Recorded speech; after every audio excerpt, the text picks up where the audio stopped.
اپنی پہل پر، ان کا بلاوا تھا لیکن اپنی پہل تھی، اس پر وہ آر ایس ایس کے چیف سے ملنے کے لیے گئے. تو ایسی بات نہیں کہ ایسا سر لوگ کہہ رہے ہیں کہ یہ بیان ہضم نہیں ہو رہا ہے، حلق سے نیچے نہیں اتر رہا ہے لوگوں کے، کیونکہ وہ کہتے تو یہ ہے کہ موب لنچنگ نہیں کرنا چاہیے، کرنے والے ہندو نہیں ہیں، ہندو مسلمان سب ایک ہیں، ڈی این اے ایک ہے، لیکن وہ عملی سطح پر وہی انہی کے ذریعے سے مطلب نفرت پھیلایا جاتا ہے، مسلمانوں کو کہا جاتا ہے کہ سیکنڈ درجہ کے شہری ہیں، موب لنچنگ کرنے والے بھی زیادہ تر اسی طرح کے آرگنائزیشن کے ممبرس ہوتے ہیں. تو اس کی وجہ سے کہا جا رہا ہے کہ صرف کہنے کی بات نہیں، وہ عمل نہیں کر رہے، ان کی سرکار ہے. نہیں، یہ آپ جو کہہ رہے ہیں میں اس بات سے انکار نہیں کرتا، تو آپ کو اس کے بجائے آپ ان کے بیان کی مذمت کریں، اس کی تردید کریں اور اسے قبول نہ کریں، بلکہ آگے بڑھیے، اس کا استقبال کیجیے اور ساتھ میں یہ اس بات کو کہیے، یہ تقاضا کیجیے کہ قانون جو ہے اس کو اپنا کام کرنا چاہیے. جی انہیں، اور جیسا انہوں نے کہا ہے کہ انہوں نے خود بھی کہا کہ قانون کو اپنا وہ لینا چاہیے، جی بالکل. اور کچھ چیزیں کیا میں ہمیں قانون کے حوالے سے کیا میں تبدیلی کی صورت میں نظر بھی آ رہی ہیں. مثال کے طور پر وہ شخص جس نے جامعہ میں گولی چلانے کی کوشش کی تھی ایجیٹیشن کے دوران CAA کی، جی جب اس نے پٹودی کے سلسلے میں اس کی گرفتاری ہوئی جہاں اس نے مسلمانوں کے خلاف شرانگیز بیانات دیے تھے، تو اس کو ضمانت دینے سے انکار کر دیا عدالت نے. جی سوال یہ ہے کہ عدالتیں جو ہیں وہ ایک طرح سے جو سخت رویہ اپنا رہی ہیں. جی انتہا یہ کہ ایک نچلی عدالت نے تو دہلی پولیس پر 25,000 روپے کا جرمانہ کر دیا. جی تو مطلب یہ کہ میں یہ نہیں کہہ رہا ہوں کہ حالات ایک دم بدل گئے ہیں، لیکن میرا کہنا یہ ہے کہ ان کے بیان کو قبول کرتے ہوئے ان پر اور حکومت پر ہمیں ایک طرح سے یہ دباؤ بنانا چاہیے کہ جو کچھ آپ کہہ رہے ہیں اس کو عملی طور پہ بھی ممکن کر کے دکھائیے. سر ایک اور بات جہاں پر مسلمانوں کا ان سے واضح اختلاف ہو جاتا ہے، مسلمان بھی مانتے ہیں کہ ہمارے آبا و اجداد ایک تھے، بلکہ کہتے ہیں کہ ہم تو یہ مانتے ہیں کہ پوری دنیا کے جو انسان ہیں سب ایک ہی نسل سے ہیں، بٹ وہ کہتے ہیں کہ سارے کے سارے ہندو ہیں، ہندو ہو مسلمان ہو، مسلمان کہتے ہیں کہ آپ ان کو ہندی کہیے. ایک بات سنیے، مجھے اپنے ہندوستانی مسلمان ہونے پر کوئی شک نہیں، میں پہلے ہندوستانی ہوں جی، اور میں مسلمان ہوں، کیونکہ ایک ہندوستانی خاتون کے جو عقیدے کے اعتبار سے مسلمان تھی، ان کی کوکھ میں میں نے ان کی کوکھ سے جنم لیا ہے، تو مجھے اس پہ کوئی پریشانی نہیں ہے. قاری طیب صاحب سے پاکستان میں ایک دفعہ سوال کیا گیا تھا کہ آپ ہندوستانی پہلے کہ مسلمان پہلے؟ انہوں نے کہا میں ہندوستانی پہلے ہوں، اگر ملک نہ ہوتا تو میں کہاں ہوتا. تو سوال یہ ہے کہ ایسی باتیں نہیں ہیں. مولانا حسین احمد مدنی نے جب محمد علی جناح نے کہا تھا قومیں مذہب سے بنتی ہیں، اس وقت انہوں نے کہا تھا نہیں، قومیں وطن سے بنتی ہیں. تو ہمیں اس بات پر کوئی وہ نہیں ہونا چاہیے. دوسری بات یہ ہے وہ کیا کہتے ہیں، سوال یہ کہ ہم کوئی ہر چیز ان کی قبول کرنے کو تیار ہے کیا؟ جی ہمیں ٹھیک ہے، انہیں اپنی رائے رکھنے کا حق حاصل ہے، ہمیں اپنی رائے رکھنے کا حق حاصل ہے. جی وہ اپنی خون بدلیں گے، ہم اپنی بذاوت میں بدلیں. سبک سر بن کے کیوں پوچھیں کہ ہم سے سرگراں کیوں؟ سوال یہ ہے کہ یہ آپ بلا وجہ کا جو آبیل مجھے مار کرتے ہیں، اس کو ہمیں نہیں کرنا چاہیے. ہمیں بنیادی طور پہ ایک تو اس ملک کے قانون پر بھروسہ رکھتے ہوئے قانونی کارروائی کے لیے آگے آنا چاہیے. آپ دیکھیے مولانا ارشد مدنی کی جمعیت العلماء ہو یا مولانا محمود مدنی کی جمعیت العلماء، لوگوں کی رہائی کے لیے جو کوششیں کر رہی ہے، فساد میں لٹے پٹے لوگوں کی بازآباد کاری کے لیے جو کام کر رہی ہے، وہ کرنے کا اہم کام ہے یا نعرے بازی کرنے کا اہم کام ہے؟ یہ سوال ہے جو ہمیں دیکھنا چاہیے. سر ابھی آپ نے عدالت کا تذکرہ کیا، ابھی چیف جسٹس نے ایک بڑی بات یہ کہی ہے کہ جو سیڈیشن کا قانون ہے اس کو ختم کر دینا چاہیے، آزاد انڈیا میں اس کی ضرورت نہیں رہ گئی ہے. نہیں، انہوں نے کہا کہ گوکھلے اور گاندھی کو انگریزوں نے جس کے تحت گرفتار کیا تھا، آپ اسے کیسے باقی رکھیں گے؟ یہ بڑی بات ہے. تو ہمیں ان چیزوں کی تائید میں آگے آنا چاہیے. ہماری ایک پریشانی یہ ہو گئی ہے کہ ہم جو ہیں وہ اس طرح کی جو مثبت چیزیں ہیں ان کی تائید میں آگے بڑھ کے نہیں آتے، آواز نہیں اٹھاتے.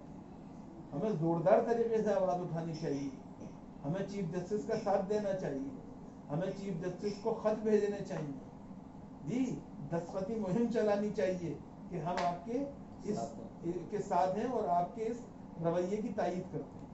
سر پولیٹیکل پارٹیوں کا کوئی ساتھ ان کو نہیں ملا جو ملنا چاہیے؟ سوال یہ ہے کہ پولیٹیکل پارٹیز جو ہے معاف کیجیے گا عوامی تائید اور دباؤ کے تحت کام کرتی ہیں. اگر عوام کے اندر بیداری ہوگی تو وہ بھی کرے گی، ورنہ انہیں کیا ضرورت پڑی ہوئی ہے.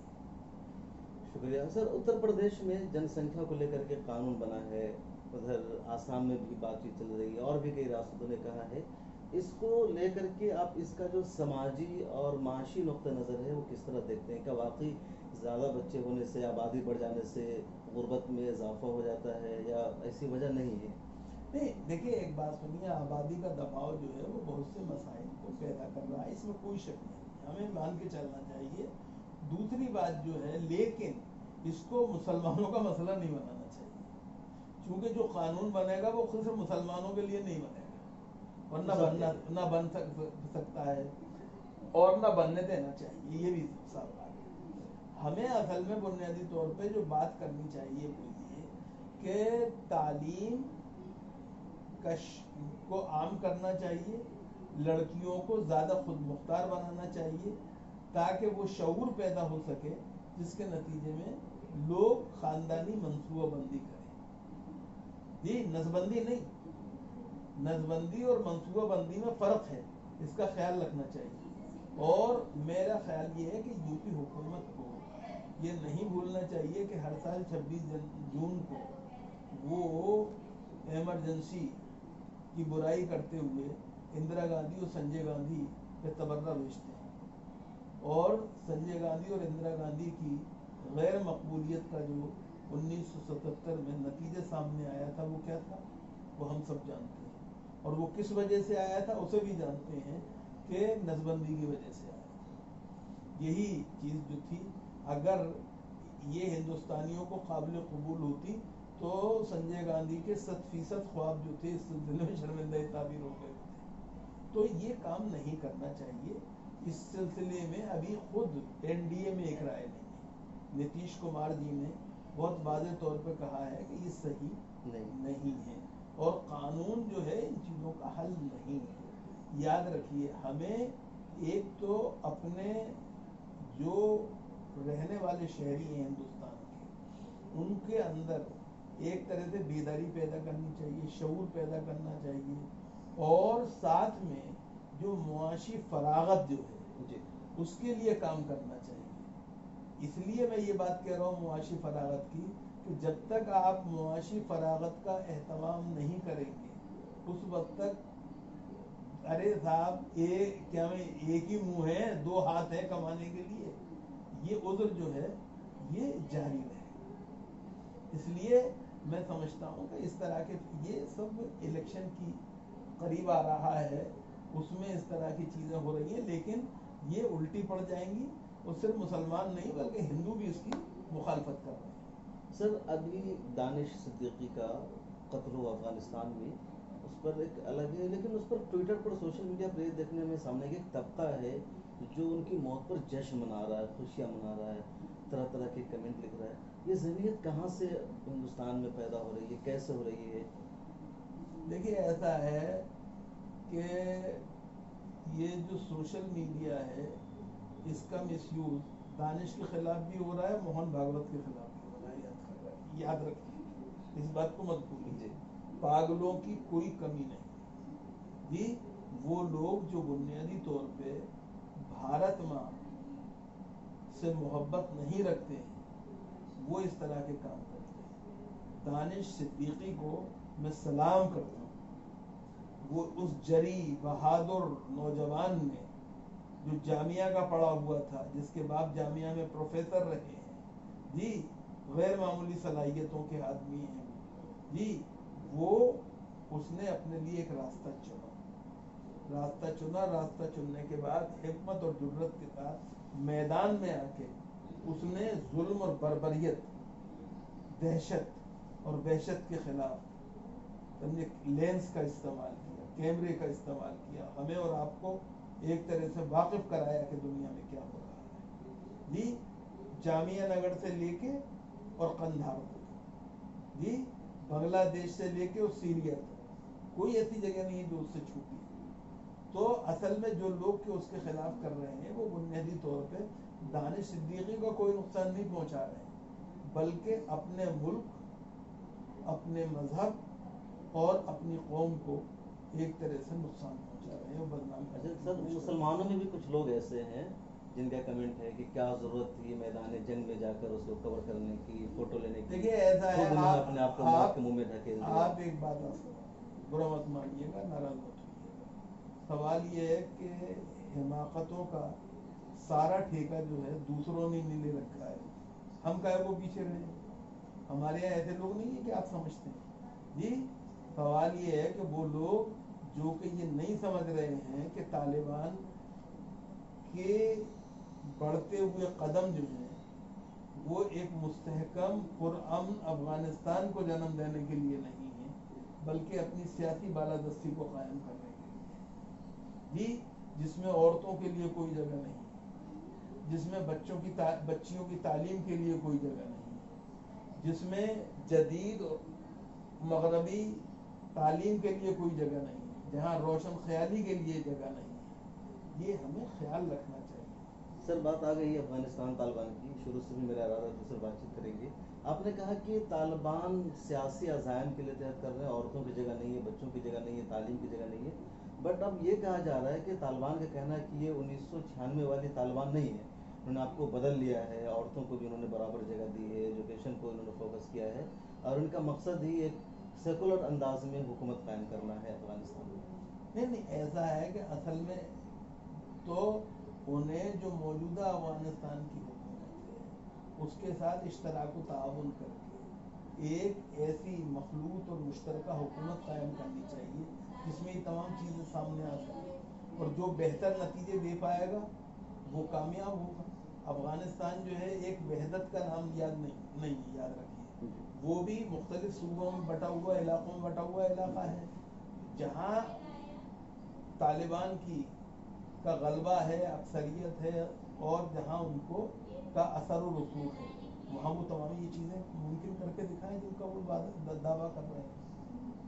تو سر آپ کس طرح دیکھ رہے ہیں؟ آپ یہ تو کہا جا رہا ہے کہ طالبان کی حکومت افغانستان میں اب بننے جا رہی ہے، عالمی برادریوں نے بھی ان کے ساتھ رابطے ہموار کرنے شروع کر دیے، تو کیا آپ کو لگتا ہے کہ طالبان کی وجہ سے افغانستان میں امن قائم نہیں ہوگا، مزید خطرہ بڑھے ایک گا؟ بات آپ سمجھ، میں صرف ایک بات جانتا ہوں افغانستان کے بارے میں، اور وہ آپ بھی جانتے ہیں. افغانستان نے دنیا کی دو بڑی طاقتوں الگ الگ موقعوں پہ نمایاں شکل دی. پہلے روسیوں کو قبرستان بناؤ، اور اب امریکہ جو ہے اس کو پسپائی اختیار کر. یہ تو اپنی جگہ بالکل صحیح ہے، لیکن اس کے لیے ہمیں یہ نہیں بھولنا چاہیے کہ افغانستان میں امن ہو، افغانستان میں استحکام ہو، افغانستان ترقی کرے، وہاں پر جو ہے وہ معاشی فراغت ہو جی. اس کے لیے ضروری ہے کہ مل جل کے کام کریں، مل جل کے کام کریں. جو مختلف وہاں پہ قوتیں کام کر رہی ہیں انہیں ایک طرح سے دوسری قوتوں کا، علاقی قوتوں کا علیہ کار نہیں بننا چاہیے. انہیں ایک بات مطلب آپ کو شاید پتہ اس طرح سے نہ ہو، ہندوستان نے جو انویسٹمنٹ وہاں کیا ہے اس کی قدر کرنی چاہیے. ہندوستان کے وہاں پہ کوئی بہت زیادہ عزائم نہیں اگر آپ دیکھیں، کیونکہ لیکن پاکستان جو ہے وہ برابر ان کے لیے ایک غیر مستحکم انسٹیبل افغانستان پاکستان کی ضرورت ہے جی. تو چائنا جو ہے وہ یہ چاہے گا کہ افغانستان کو اسٹریٹجیکلی یوز کرے. اس چیز کو بھی ہمیں سمجھنا چاہیے. تو ہمیں ان چیزوں کا خیال رکھنا چاہیے، اور ہندوستان جو ہے اس نے بھی ایک بہت سمجھداری کا ثبوت دیا ہے کہ اس نے افغان اور طالبان کے جو مذاکرات ہیں